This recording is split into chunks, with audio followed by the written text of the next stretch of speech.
I want you to imagine that you are like an apple orchard internally, like the trees in The Wizard of Oz who bear us fruit. Not all fruit is truly meant to be eaten. Because look what the trees did with that fruit. They beat them. They threw them at Scarecrow and Dorothy, who didn't have a brain yet, while Dorothy was still living innocently as a human. Like Adam and Eve in Eden, who ate off the tree of knowledge, not the tree of life, even being told not to eat them. Not everyone aware that the tree of knowledge is the tree of lies. Not all knowledge is true. Just because you are told, you must always question, not just believe or assume in life. You see, for me, I grew up in the 1990s, where we were told, respect ones who are older who speak, especially teachers, grown-ups, anyone in life who surpassed me. What did that do? Had me carry many stories of who I am as a human, not truly allowing me to be the human being that I didn't even know that I was capable to achieve. Like an apple seed in the Garden of Eden, you have to protect your garden and your trees. You have to claim root, or else you will plant, grow, and seed. Others, fruits. You think you have this beautiful garden with trees, but it's not even your fruit to actually eat. The trees even grew a different shape compared to what you expected to see, because it was not your apple seed. Have you ever looked at a tree and recognized they carry energy? Some you can see a face on the side of the trunk across from the roots beneath, and the tree can't hide. It's out in the open, nothing to cover it like clothing. You see all of its markings from life. Some trunks look old and tired, and some look like they have heavy eyes who appear hunched over like they are elderly. Branches just growing down and crying, looking meek or scary like a boogeyman, a spooky tree, while some look healthy, stand tall like they are smiling, strong with its branches growing up to the sky. The trunk is the backbone of the trees. Above it wears this crown, the branches, twigs, foliage, fruit, and leaves that in the fall down, leaving a naked-looking tree that truly can't hide its shape in your Garden of Eden. The trunk representing strength and unity, like an elephant's trunk, which represents the same, including protection and positive energy. While the top of the tree is the crown, which you can fix if it falls down. Straighten it out, prune that tree, prepare it for winter where it won't be sleeping. It's just not bearing fruit during that time, but still can grow internally while it prepares for spring to arrive. The trees, they protect us in life. If you listen with your heart, you can understand, but you also have to ask questions, not just eat off of it, because it could be the tree of lies with a snake inside. There's connection and growth that comes from Father Tree, grown from the grounds of Mother Earth, deep within the roots beneath. And that doesn't mean literal male and female. It could be masculine and feminine energy. In life, you can be a male who carries feminine energy or a woman who carries masculine energy, but it's not the sexual organs that define. Not here in these trees. This is just a representation of your Garden of Eden, where you should eat, and don't let anyone beat them. I imagine a tree at my entry of my garden as security for those who shall not pass, like security, with the branches grabbing the back of the human's shirt and catapulting them away from my ass. A tree lancha is what I'd call it for those who can't plant or eat the fruits in my garden that I tended to throughout the years and protected all 4 seasons. Like a greenhouse in me, which is very tedious work to do, like farming at 5 a.m. till evening. No reading a story to put it to bed. It doesn't sleep. You can't simply sing it a lullaby, put on a nightlight, say your prayers, pat them on the head, wait till morning, because the orchard is inside you. It's always there. It doesn't stop growing. Don't you see? This isn't like Frog and Toad, how Toad planted the seeds to grow and sang to them at night. You can't be afraid or impatient when you plant your own seeds in life. You can't plant someone else's seeds to eat or let them plant inside you, your Garden of Eden, or walk through just because they bought entry. Maybe they just wanted to get on the hayride to see the property. We're hoping to walk through the corn maze, get some free cider, apple cider donuts like a fall festival in New England, Think of your authenticity, your integrity, and your story. You have to prep your garden like you will see rabbits who will be willing to burrow holes beneath. Set a fence around you that goes 6 feet deep within the ground in order to protect your roots, your trees, and your apples within yourself. Like Matt Damon in Good Will Hunting, know your own apples before others break an entry. Hunt for yours and eat them as well. Because you never know until you knew why someone wants to get in your garden in the first place, your Eden, your pleasure center. Maybe they just wanted to brag like Matt did about Skylar too, to a stranger. I got a number. How do you like them apples? What point was he trying to reach? His originality, since he was a wicked smart human being? The orchard is you, that you can check off yearly. Mine, that you planted these trees and you grew. Different categories of fruit within you, since there is plenty, different tastes, shapes, flavors, colors, all plentiful, and within you free to tend to, free to be as you want within your garden. But this is your fruit to bear on your trees. No little green worms in you because you sprayed them pesticide free to grow organically. Your garden can be prepared so lovingly that you don't even need that scarecrow to scare away the bully birds, vultures, chipmunks, squirrels, rodents, or garden snakes, because it's been protected by Mother Earth. And like Dorothy, you had it in you the entire time. You just thought you didn't have a green thumb, but that wasn't right. Your heart, your courage, and knowledge was there if you believed. You were already home being your state of mind for the orchard you tended from a seed. You don't need a fairy godmother or ruby slippers to follow the yellow brick road in life to someone you don't even know. Because what did Dorothy do? Listen to someone else who told her to go to Oz and just assumed? Didn't ask questions when Glinda appeared suddenly from the sky?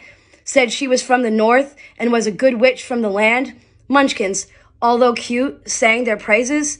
But who did they sing for, Dorothy? You or themselves in Munchkin City? Why were they so happy they just met you? All you did was enter into a twister, which you didn't have a choice regarding the weather. No miracle, just circumstantial. Your house landed away from Kansas City with Toto by you. You didn't claim your voice, immediately stated who you are and where you came from. But don't you see? Sometimes cheer from other people around you are really because they are only happy it benefited them while you thought it was for you, Dorothy. You kicked the Wicked Witch of the East, and now she's dead. Who even was she? You didn't know her, and your house landed on her head. Don't you think that if you were the Wicked Witch of the West, you too would have been mad when you had seen your sister is dead, and Glinda tried to lure you to focus on the facts that she was upset that her family, her sister, just passed away. Your house fell on her head, and Glinda gave you special slippers and told you to hold tight within. But you didn't consider the loss and this tragedy. The Munchkins and the land, they celebrated you, adorned you momentarily because you didn't know the Lullaby League who represents humans. They were just pretty ballerinas who welcomed you. The Lollipop Guild, who protects the rest of the society for what's to come next, but it's more of a social club that you never attended or considered their integrity.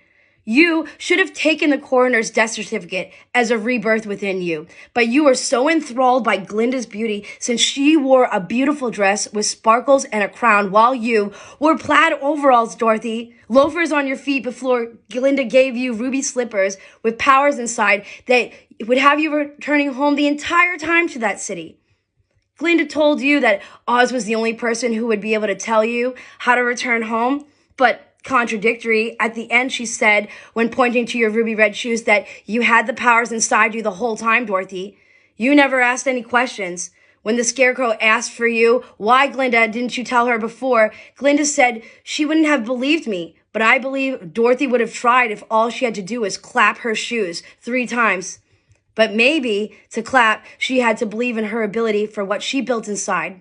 Worth and integrity. Strength and courage that she couldn't deny for all that she had seen, fought, and seen in her life. From the sleepy poppies to the flying monkeys before clapping those heels 3 times, since you can't just say it and expect to see. Ready to receive is true. You deserve it and you are worthy. You may not know what will happen beyond or in the future, but who does? Nobody. Not nobody, not know how. And who is Oz? Professor Marvel, the psychic at the beginning of the movie. And how did he know anything? Well, he went through Dorothy's basket when he had her close her eyes and she wasn't peeking.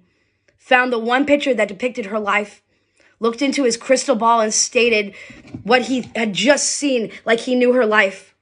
For Dorothy to fill in the blanks, but he didn't have any power to begin with. She asked a stranger for clarity. And she believed him and took it to heart and ran away after meeting him. What did that do? Had her running home in the dark, in the middle of a twister. Not able to find her family or herself, bumped her head while Toto hid under her bed.